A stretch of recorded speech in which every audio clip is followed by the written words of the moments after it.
Türkiye futbolunda oyun alıb satmaqla bağlı iş getdikcə böyüyür. Son 2 saat ərzində Türkiye futbolunda bunlar baş verib.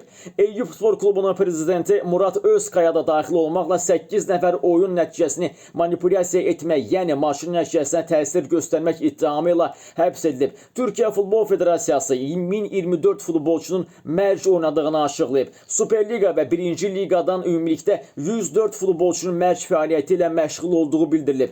Beşiktaş klubundan Ersin Destanoğlu, Necip Uysal, Galatasaray klubundan isə Metehan Baltaşı və Erin Almalı da bu siyahıya daxildir. Yeri gəlmişkən Erin Elmalı artıq Türkiyə yığmasının heyətindən çıxarıldı. İkinci və üçüncü liqa oyunları 2 həftəlik müddətə təxirə salındı. Türkiyə Futbol Federasiyasının açıqlamasına görə Trendyol Super Liqasında yer alan sadəcə 4 komandanın futbolçuları mərc oyunlarında iştirak etməyiblər. Bunlar Fenerbahçe, Başakşehir, Gənclər Birliyi və Kocaeli Spor klublarıdır.